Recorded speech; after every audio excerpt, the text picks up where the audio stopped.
Hi, everyone. Welcome to my first live stream. It's great to see everybody.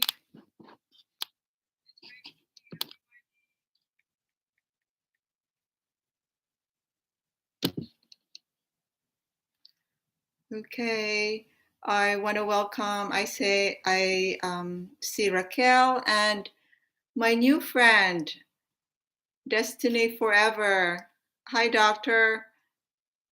Great to see you. I've read your comments and beautiful comments. So thank you so much. And welcome, Monica. I love your channel too. And I love that you are spreading the good word and the good deeds to a lot of people. I think that's why we're all here in this media, on this platform, to hopefully inspire and inform and spread positivity and hope, faith, and love. We need love. This world needs love. And so thank you, who's here tuning in. I truly appreciate. Like I said, it's my first live stream. I want to welcome all of you. And I think it's a great topic that we're talking today, hopefully for an hour. And hopefully you can stay for an hour, because I am not an expert. I'm just going to start saying this. I'm not an expert, but I've worked in leadership for many years as a manager, director, supervisor. I went up the ranks, and I've heard it all the time about the discontent with their job, their workplace, and also, especially nowadays, I'm not working full time. I'm working part time, but I am. I still have friends that's working, family members who still, I'm honored that they call me and try to ask my advice, my opinion on how to get them inspired and to get that passion back again for their jobs, for their work. So I will touch on those things, and I welcome your thoughts and suggestions and on all these areas. So let's continue. So like I said, the topic is on job satisfaction or workplace satisfaction. I just received a text from a colleague or a coworker before that. She works at the hospital and she's just so unhappy and don't have the passion anymore about her job, and she wants to quit. And she's not the only one that I heard this. I've heard it from a lot of people lately. So when I was a manager, a director, I get it all the time. Even my own team members, like, "Oh, Nimfa, I'm not happy with my job anymore. I need some change, and I need to do something about it." So I think the first thing I tell them is that as soon as the word quitting, or like, "I don't like my job anymore," comes into your consciousness, the first thing that I tell them is to update your resume. That's like the first thing. As soon as like it enters your mind that, "Oh, I'm not happy. I'm quitting. I wish I'm working somewhere." If that comes into your mind, then update your resume immediately. Even if don't send it to you send it yet to other places or other organizations, but your resume should be ready anytime, and it should be a job winning resume. It has to be, because remember, the resume is your first critical piece of the whole application process. So you have to make sure it's concise and will highlight all the necessary information for that job that you're applying. So that's the first thing. As soon as you have that you're unhappy and you're quitting, update your resume and set it aside. And then the next question you have to ask is that, am I miserable with my job right now because of internal factors, because of me? So that's the first question. Is it because of me? All of these things that's contributing to my dissatisfaction, is it because it is me that's causing it internally? Or is it external factors? Those are the factors that, your workplace, the people at your work, you're unhappy, the environmental factors. So that's the next step, because you have a lot of different strategies or how you gonna solve this. So if your answer is because of external factors, let's start with that. And nowadays, there's like 60 or 65% of people are really dissatisfied with their jobs. That's a high number of people. And most of the reasons why are, I'll just kind of quickly relate this, because I want to focus more on the me or the internal factors that's causing your unhappiness or your dissatisfaction, because those are the things that we can do something about it, that you can do something about it, and hopefully can change things, and you will stay in your job and keep it, because it's you that you need to work on. So quickly, I'll just go into the external factors. The reasons are you don't have a good relationship. Number one reason on the external factors that you're unhappy with your job is, number one, is you're not happy with your boss or your manager. And I believe it's like staggering number, about 70% or 75%, that most people leave the organization not because of money or benefits and all of that. It is because of their bosses. They don't have a great relationship with the boss. And I truly agree with that.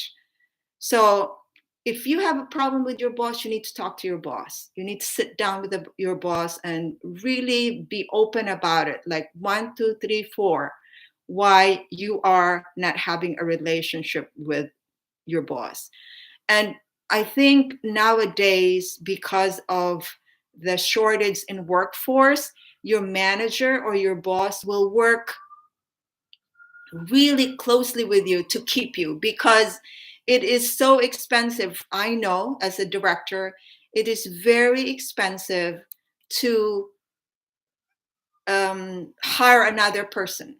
It's easier to retain an employee than to let you go and hire another person. So we know that. And with organizations struggling with financially, we want to do everything to keep you. So try to talk to your manager. The second reason, external factor, is you are not unchallenged by your work. So that is also kind of interrelated on the internal factors later. Then your relationship with, I'll explain that later. And the next one is your relationship with your coworkers. So if you're unhappy because of your coworkers, then you need to go to your boss, to your manager, and then talk to your boss about this people or your coworkers that's not that you're having problems with, and have to have a dialogue, and have to have a meeting. Even HR or human resources can help with you. And I'm sure there are other things that you can do as a team building, and so you can reconnect and collaborate with your coworkers. You are a team, and your boss is part of that in building your team. Of course, there are other, as a director, I know that there's other factors on the coworkers issue. There are other things that just beyond just like, I don't like you, we don't work together. There's other factors like bullying or other kind of rudeness, or even some abuse or something. Then those are things that HR or human resources has to sit down with you and work on that. And then there are those, number 4 is less opportunities for your skills or your abilities. And most of these things, you really need to talk to your manager or your boss. That's why the boss is a critical factor in your workplace for your satisfaction. So you have to have that relationship, and don't wait too long. Don't wait too long, to just, you're having issues, and then later on, after months, you're kind of exploding because you have all of these issues. As soon as you have those dissatisfaction or issues, that's what your manager is there for. Go directly and sit down, because I'm pretty sure your team members and your coworkers will appreciate that you didn't wait that long to have the issues resolved. So time is an essence for all of these issues, so it will be resolved in a timely manner. The other thing is about the the workplace is unsafe, maybe equipment, not have enough staffing. Those are things that, again, HR or your boss can talk to. There are, of course, the other issues about benefits and work. And then I keep I will keep telling you to go back and talk to your boss or HR, because those are the things that they have, that's their area to deal with, and that's why they're there. They're paid for especially HR. They're paid the money or the big bucks to help you with your issues. And the other things is the overall corporate culture, and you're probably not finding meaning and purpose of your job in that organization. And this, I think, overall corporate culture and then meaningfulness of the job in many ways are internal. So I can explain that later, because you have to work on yourself too to get to the level of being happy or finding meaning in your job. So I'll get back to that. So those are, I think, the important things that the external factors, if those are the things that's causing your dissatisfaction, I think the bottom line on this is that you need to talk to your manager, to HR, and to management.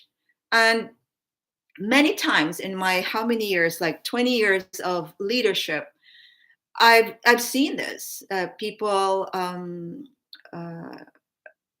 not just on my team, but other teams, and I've been very honored and lucky that even people, even coworkers that are not on my team will come to me and ask for my advice on all these issues or concerns.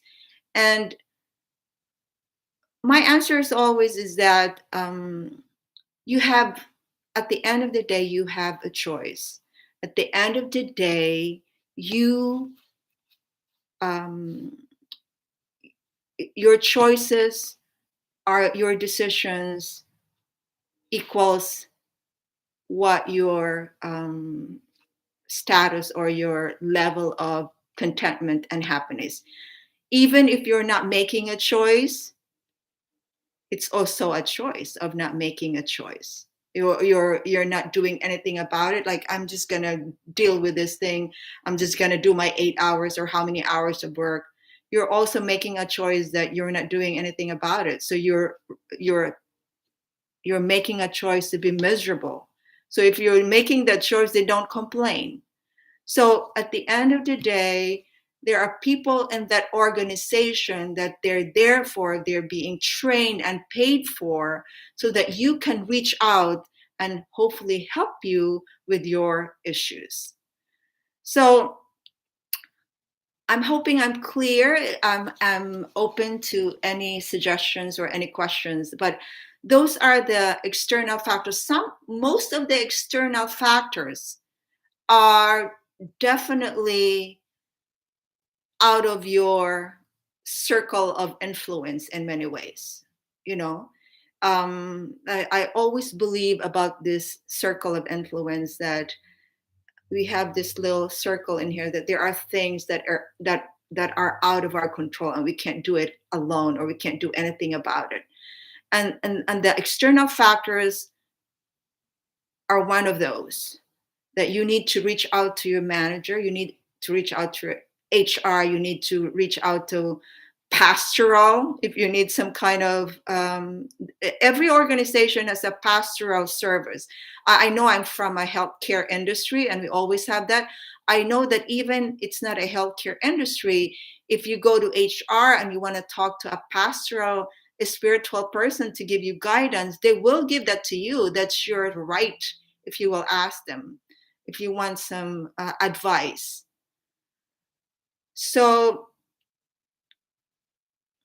again, those are out of your control, out of your circle of influence. So you need to find someone to help you with that. Okay, so those are the external factors. So and this is my important message here, if you think the external factors are beyond what we talk about, those simple things about relationship with your boss, or just the culture, and you need to work with your with management and help you with that, then it's okay. There's still there's hope that things will be better. But this is always my but. If the conditions are those, like, really affecting your health, the bullying, the unsafe conditions, that even though you brought those to the management and to HR, it's not improving. Like, you don't have enough, especially on healthcare. I'm kind of saying more on healthcare because that's where I worked for 40 plus years. You don't have the right equipment, or you don't have the right staffing, that it's affecting the quality of care that you're giving to your patients or to your clients. That's a different story. And you only have one license if you're a nurse, or like me, or a doctor, or any healthcare personnel. You only have one license, and you work hard to that, and you don't want to jeopardize your license. So if those things are not improving, then I can tell you, you better start sending your resume to other places, or other organizations, or other companies. Okay? Do not wait too long. If those kind of abuse or unsafe environment, and if you've been bringing that to the attention and nothing's happening, or it's not improving, then please do not hesitate to send all your resumes to organizations. And before you will send your resumes to those other organizations, please also make sure, you don't want to make the same mistakes. Okay, make sure to research these organizations, talk to your friends and family who work there, or anybody that you know that's working in those organizations. Even visit these companies. I used to visit these hospitals before I apply, so that you will have, can sense the culture of that organization by talking to the employees there, the cleaning lady. I even talked to, and I applied for a directorship in one of the hospitals. They were, like, promising me all these things, but I did not commit. I went to the hospital, talked to the housekeeping, and even called the receptionist, the operator. You can tell if these people are happy and they've been there for a long time. They're telling, oh, they've been there 20 years. Longevity, that's another um, sign that that's a great organization. So, and read about it. So don't just send your resume blindly, because you don't want to have the same mistakes like just what happened in your old job. So those are the external factors, and that it, what I'm saying, I'm so sorry. If the cause of your dissatisfaction are the external factors, then hopefully you did that. Okay, you talk to management and HR, and then if it's not working, please send your resume. Start to send your resume to different places. You don't want to be miserable. It's not worth it to be miserable and unsafe. It's your health. Health is wealth. All of us can, I think, agree with that. We only have one life to live, and your health is so important. You don't want to be,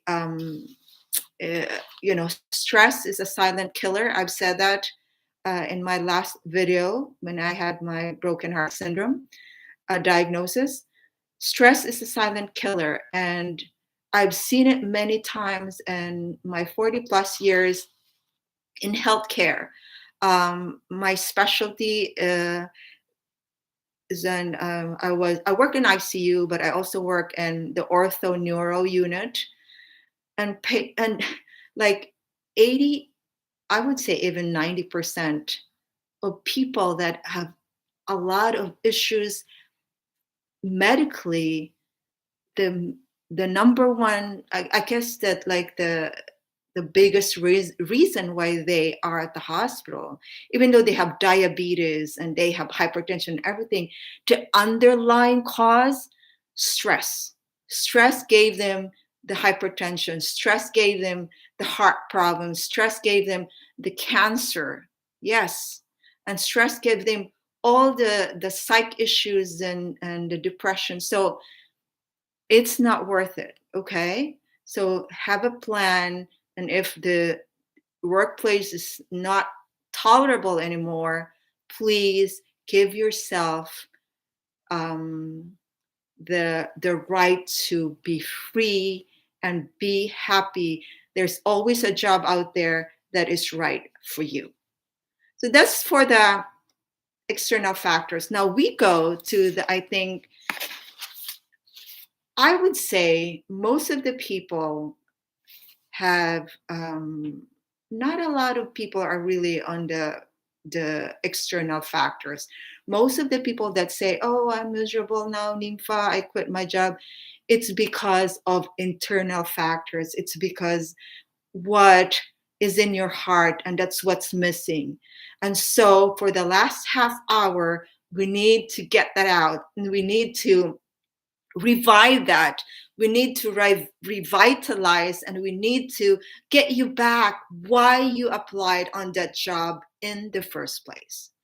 So the first question to ask, if it's just, oh, maybe it's me, all the external factors, the organization is wonderful, I have good pay, all the benefits, my boss is good, we have a great culture, but I'm still miserable and I want to quit. So first thing you have to do is you have to ask the question, is this the job that I can see myself be still doing this in 5 to 10 years? Or is this the job that I'm just forced to have it because there was no other choice? So that's an important question. Okay. If the answer is this is the job that I can see myself in 5, 10 years, or even until retirement, then that's it. That's a great start. Then you need to go back and say, like, why did I apply for this job in the first place? First thing you need to do is write 5 reasons why you love your job, why you applied for this job or this company. 5 reasons. I am telling you, I did this. I gave this. I'm so sorry. I gave this advice to my coworkers and my team members before, and just by writing those reasons, brought them back to why I am here in the first place. Sometimes we just need a reminder. Sometimes we just need a little bit of light bulb. Sometimes we just need that little thing like, oh, that's right. That's why I am here. So you do that.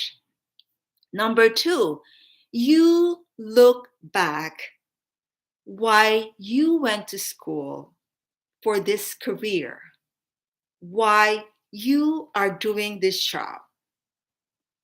You go back to all your pictures in college. You go back to remember those days that you didn't have enough time to sleep because you were studying for the finals, or you were doing your lessons or your training because you want to graduate, because this is the career that you want.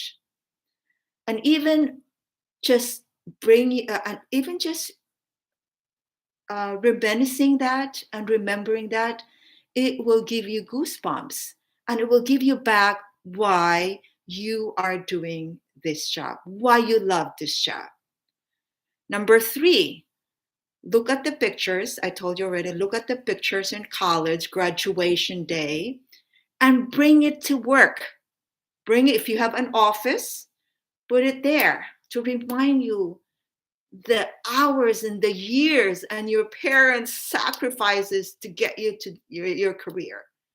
Bring those pictures, and the graduation pictures, the family pictures, or everyone's happy, or even a video to look at when you were celebrating that you finished college or graduation. That's kind of brings you back why you love your job. Number 4, look back on customers or patients or clients letter or feedback or a card or a note that they gave you. Look at that, because I when I was doing my director job, I have at one of the hospitals, one of the big hospitals here, I have like almost 100 something, more than 100 staff under me. And when you're up there, sometimes it's not lonely, it's not the word, but sometimes, it kind of like um, alone, sometimes alone but not lonely. I want to differentiate that. Sometimes you're like, it's nice when you were just a regular nurse. You go to your buddies and your friends and you talk about it. You have your nursing aides and patient care technicians, the lab people. But when you're in director level, sometimes it's like you have so many responsibilities, you're alone. I go back, I still have all those cards and notes and emails and letters from from family and patients. I go back to those and that will remind me why I'm there, why I have a purpose, why I love my job. And you have to do that too. And I can tell you the miracle of that appreciation and that beautiful feeling from just reading on those positive comments and feedback will get you back and will shake you up like that's the job you want.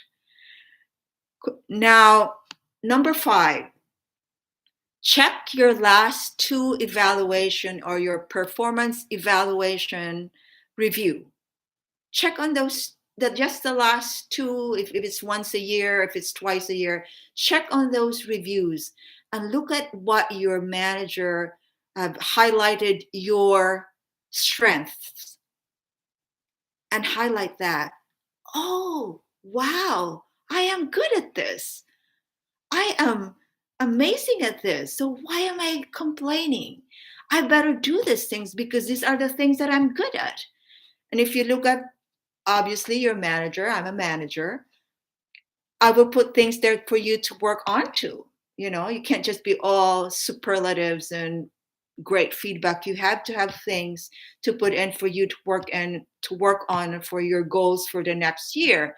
Look at on the goals as well, and things that you need to work on, and just like, maybe I can do more of this too, to balance the things, and I can be better. See, there's things that you need to work on, and it goes back to the other things. Remember when I said about the external factors, about opportunities to use your skills? So now you can go back to that, and then, oh, maybe I'll do more of this and I'll do more things. So those are the things that will get your spirit back, your energy back, and brings you back to that, the place why you love your job. Next, talk to your family and friends. Why you, from their perspective, ask them, why do you think I applied for this job? Why do you think I went for this career that I chose? And family and friends will tell you the truth. And I'm pretty sure they will tell you the truth. The truth is that you belong there because you chose it in the first place. You went to school for 4 or 5 years, so they will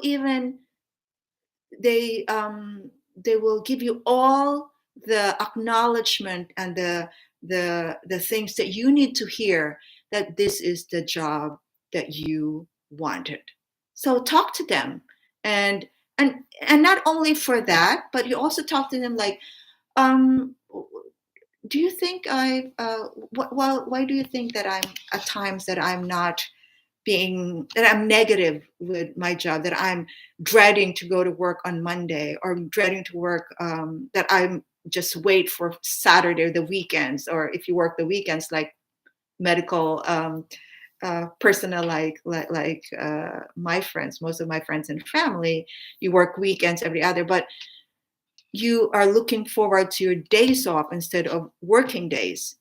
And then they can tell you, and then from their feedback, you can kind of pick up some pieces on, oh, maybe that, because maybe I party, if you're younger, maybe I partied too much on those days, and then I don't have the energy for Monday or when I go back to work, or I did not prepare my mindset that tomorrow or the next day I'm going back to work.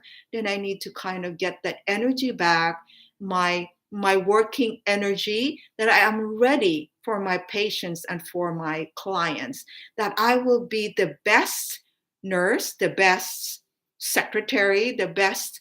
I always remember,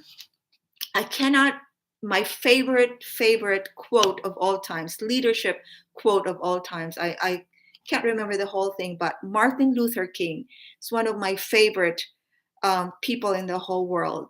And he always says, like, I can't paraphrase, but the idea is that you can be a street cleaner. You clean the street, but you will be the best street cleaner in the world. You can be a garbage collector, but you will be the best garbage collector in the world.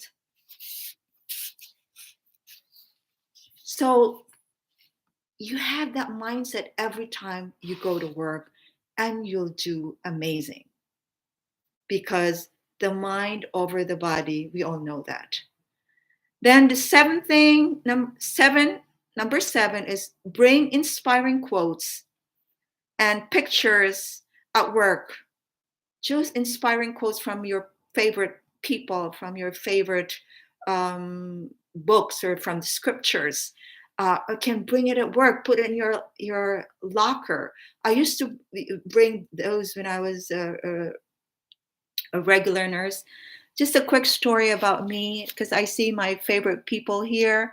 We have Destiny Forever, we have Monica, and we have Chef Andre Davy. I just want to have a shout out because he is my consistent supporter. I truly appreciate you guys. And Mokta's Life is here too. Appreciate that. And Cindy Thomas, thank you for being here. I'm hoping I'm giving you information and this is helpful. But I said that when I came here in 1986, I am from the Philippines. For those that don't know, I came here as a nurse. And that was the time when AIDS was like at the peak of a lot of AIDS and HIV cases. And I came here, I didn't know anything about that. And that was the ward that I was assigned to as a regular nurse. And at one point I have like 5 or 6 AIDS patients, and I've seen the end stage of this disease. It was this other diseases right now can't compare. Well, obviously COVID is different, but the suffering of an AIDS patient is way different than what COVID now. They threw like at the hospital for months, and they're slowly dying. And the besides the, you know, how people at that time like has that bad, oh, they got the bad reputation for all those AIDS patients, and they can't see their family, and they're all like wasting away, and they're just like, you know, having diarrhea. I'm so sorry to say that, but I'm giving you a picture. And at one time I have like 5. Those days we have like 10 patients. Now one nurse to like 5 patients, 4 patients. No, at that time, 10 patients. Sometimes I can get off the room just cleaning back and forth because they have to be clean every like hour or so. And there were times that I was so exhausted, and I was so like not mentally, because with the patients I feel so bad, their families. So I was kind of lost. There were times that I was lost and exhausted, and then I just go home and then open my Bible and then get some scriptures in there, and then I bring it to my workplace and put my locker, and that alone helped me a lot. And I'm sure Monica will can agree with that. And everyone else, I'm sure, that we need sometimes the words to feed our hearts and our souls, just to get us going. So bring inspiring quotes, scriptures, and pictures, your family, your happy moments. Put it in your locker. If you have an office, put it in your desk. I did that when I was in that director job. That it was the hardest job. It wasn't when I was a staff nurse. Even though with the AIDS patients and those, you know, like 2 nurses with 30 patients, and I work at the ortho neuro unit. But as a director, when you have like 150 staff under you, and you have management on your case, and the whole hospital, your administrator sometimes, my leadership years honestly were the hardest. And I bring pictures. Those are the times when I bring pictures of my family and quotations. Lifted me up every time I'm on the situations or conditions where I'm kind of like, you want to scream. You look at I have a beautiful office with nice furniture and all with a nice view. But then when you're up there and having all of those pressure and stress, then I just look at my table on my office with all the pictures of my daughter, my family, my husband, and the scriptures and quotes. It certainly eased my day and helped me win through all of those challenges. Number 8, think of doing something different. Like I said, with the meaning, that's the external factor of using your skills and abilities and having meaning in your job. Do something different in your jobs. If your days as a nurse, like when I used to be a nurse, I'm still a nurse, but as a staff nurse, I always try to find ways to get me like motivated. Like I love talking to my patients, and I love them, smiling and laughing, because we all know laughter is the best medicine. I am not that funny, but I have kind of a little funny bones. I have some funny bones in me that I kind of just, tell a story or make sure appropriate jokes, guys, to your clients. Just lifted them up and made a difference.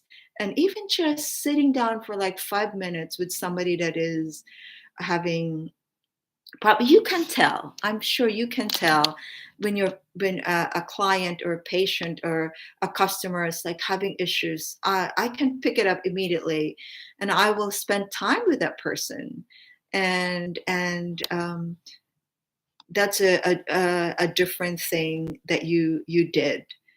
So find something different to do every day, and mind you, just like the mindset in the morning, like I'm having a personal thing going on, like my family have problems in the Philippines, or anything personal that's bothering me. As soon as I park my car in the parking lot of the hospitals or the organizations I work with, kind of like, okay, as soon as I got out the car, leave your personal things behind, and I'm ready, because you have a responsibility. You have kind of an accountability for your patients now, or for your clients, your customers, as soon as you are entering your workplace. It's a different role, and you are there to help them, not to disappoint them. And not just the client or the customers or the patients, the organization that's paying your bills, that's paying you, that you have a job to do. So as soon as I got out of the car, as soon as I get in, good morning to the security guy, put on that brave and smiling face, because you have a responsibility. And acts of kindness, just like I said, smiling and saying good morning to everyone, from the parking lot to the lobby and to the elevator, already helping you to have a positive mindset. Just like 5-10 minutes while you were driving up, my family's like, oh, they have the issues. But then as you get in, just changing your attitude will help you and get that positive mindset. Number 9, change the mindset to the night before you go back to work. Make it positive. And then I think I already talked about this a little bit, but it doesn't start that day, the same day that you're going to work. If you started the day before, even preparing your uniform or your clothes, and while you're preparing your clothes, be happy about it. Oh, it's a nice uniform or a nice outfit I'm wearing tomorrow. And hopefully, that helps your mindset before going to work, the night before, or even your preparing your meals or your lunch. And then number 10, greeting everyone. I already said that. And then also talk to your manager. Your manager will give you affirmations of why you are a big part of that team, or a big part of that community, or you are an asset to that organization. You need to hear that. And you know that you are going to get that affirmation because you check your performance evaluation already. And it's all positive. Well, of course, it's different when you are not a good worker, then that's a different story. But if you are contributing to the organization and to your team or your unit, then you will have that affirmation. We all need to hear affirmations, and we all know appreciations. That's another thing that will retain employees in the organizations: appreciation and recognizing one's work. And talking to your manager will do that. Talk to a close friend or a colleague during lunchtime. Sit down with them. Yes, program your mindset to positivity from Destiny Forever walks. Yes, truly, truly. If you're programming yourself positively, then everything else, it's a domino effect. It's contagious. Positivity is contagious. And when you start with positivity, then everything else will follow. And it's the same thing with kindness. Kindness begets kindness. Love begets love. And you'll get that if you are throwing that. Thank you, Disney Forever. Then I have two more, and I'll open it up to either I'll look at your chat, your messages, and I'll answer them, or we can interact. Next thing is talk to someone who is miserable. This is important, okay? Talk to someone who is miserable, because you know how they say, like, it's not greener pasture somewhere. You think it's greener somewhere, and it's not. It's the same thing as with someone miserable, because he was like, oh my, what am I complaining? She has it worse than me. You be careful, because you have more things. Like, you have problems, and then you think you have problems, and then when people throw things, their problems, right, their problems in a basket, and you read their problems, you're probably like, oh my, mine is nothing compared to them. So it gives you, again, that mindset. So it's important to talk to someone, not just the happy ones, but the miserable ones. It will give you a different perspective.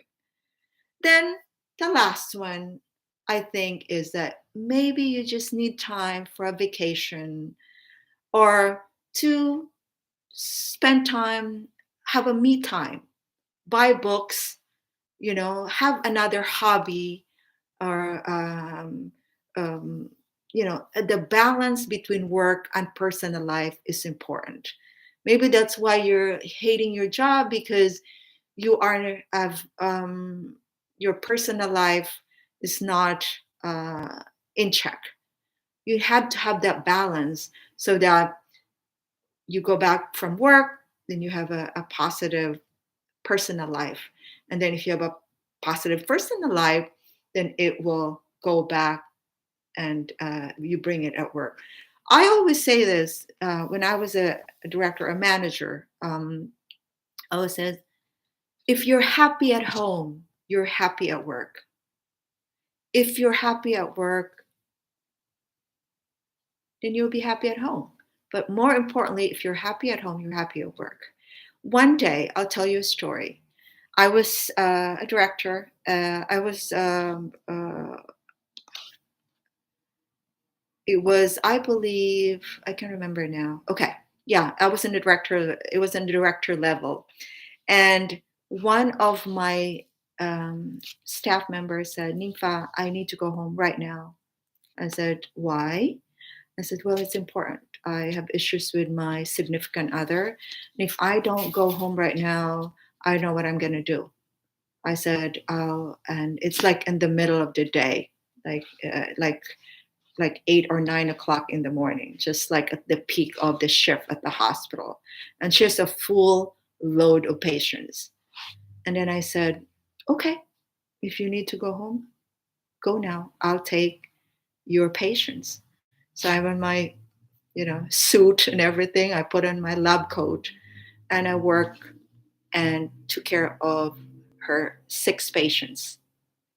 I, there are things that I need to ask the nurses because it's been a while that I've been not working on the unit. And, when you're in management, sometimes there are things that you can't remember. Maybe I can give injections and medications and everything, but the new machines, sometimes I'm not familiar. So I need to ask the nurses and they help me. And believe it or not, it's amazing. You think that, oh, you're going to work with one less person. Everybody will going to like be crazy and be complaining because, oh, we're working short. And, our director is working, but she, doesn't really, know how to run this whole thing. It's not that I don't know how to run the whole thing, but I'm kind of slow because I'm asking to, because, some machines, I just want to make sure because I don't want to make mistakes. But the bottom line is that they helped me and we work so as a team, like work so fluidly that everything went very well. And then the next day, the the staff member came to me and was like, thank you. She was crying, like, thank you, Nimfa, for letting me go home with a short notice. I fixed the issue, and thank God. If you didn't let me go, it would have been worst case scenario. I don't know what to do. So you see, she came back. If I let her, I said, no, you're not leaving. If I told her like, oh, you're not leaving. You have 6 patients. I have all these meetings, and no one can. We don't have an extra person to take your 6 patients. If I did that, she would be miserable the whole day. She probably would make mistakes. She probably would give the wrong medications and all of that because she's thinking about this her significant other. So now she came back the next day happy, and she's happy with the resolution of her issues. Now she's happy. I can see she's happy at work. And now she comes to me like, Nimfa, if you need somebody to help you for your short, just call me. See, I have another ally on my side just because I did that. So it's important that I always say this, that if you take care, I say this to most of upper management before and to other organizations, if you take care of your own people first, business will take care of itself. If you take care of your own people first, business will take care of itself. Your people, your team members, your employees, your staff, they are what the organization is all about. They are what makes the organization. And if you take care of them, you meet their needs and you meet them halfway, you take care of them and you treat them as a human being, your business will go to the next level. I can promise you that. I haven't seen an organization that treats their employees well that's not making money. That's why you invest on those stocks, because if the team members are happy, and you can tell that when you go to Walmart or Home Depot or any organization, you can tell whose employees are happier than the others. And those are the organizations that are making a heads up because they're treating their people well. So those are my suggestions and my share for tonight. For hopefully my friend will be watching this. I will give it. I don't know if she's working, but I'm hoping that she will take the tips and all the sharings to help her realize and make the right moves and the right um, kind of steps to keep her job and to keep her back to that passion again, why she loved her job in the first place, why she applied for that job. I think I talked too much. So let me please share your feedback. And I want to back here, Raquel, follow your heart. It's true.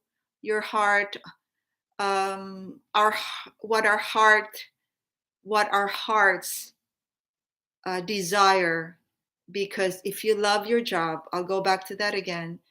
If you love your job and then it's not job in the first place, it's not because you're loving it, then it's just it's no longer work, or it's not a lot longer kind of like I have to do this. Because it's you love it, then it's just a part of your being that you're doing that.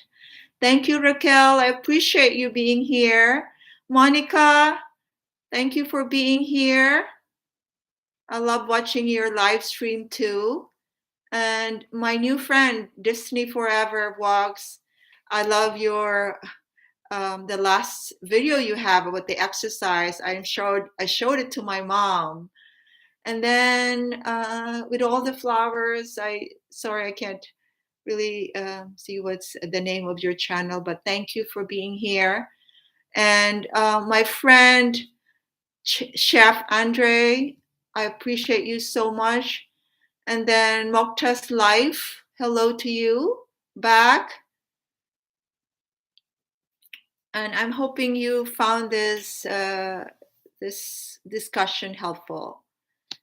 And I thank you for tuning in and for joining me on this live stream.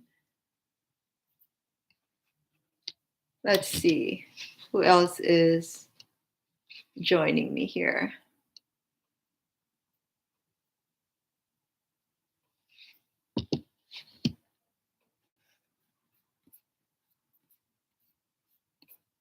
Okay. Let me see. Hi, everyone. Thanks for joining me on my first live stream ever.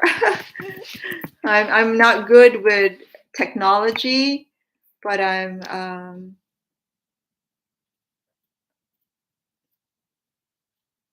working on this. It's a process. When I joined YouTube a year and something ago, I don't know how to edit. I don't know all these things, but the divine intervention and all, I am here, hopefully to inspire, to inform, and to meet new friends, and to spread positivity and hope and faith and love. Thanks. Thank you all. I appreciate everyone.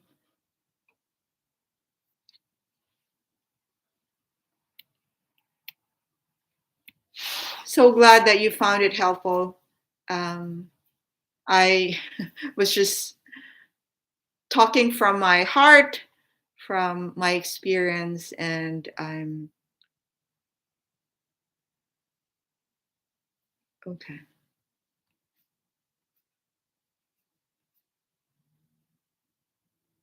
All right. So thank you again. I will end this up 9:00, and good night or good morning wherever you are. It's good morning in the Philippines, and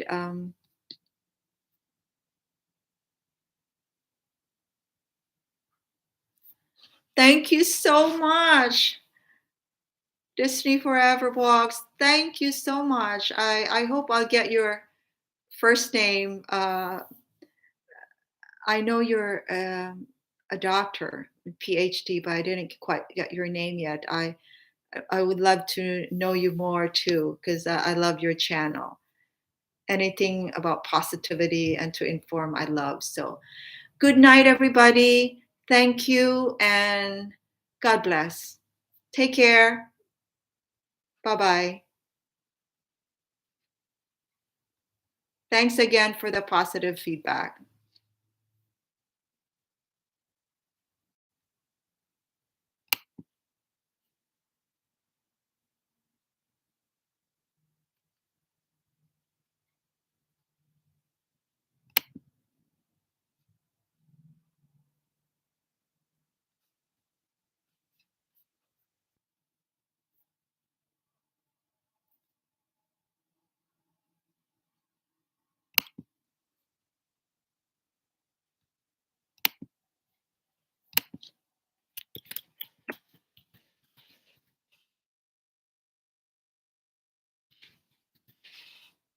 Bye, everyone.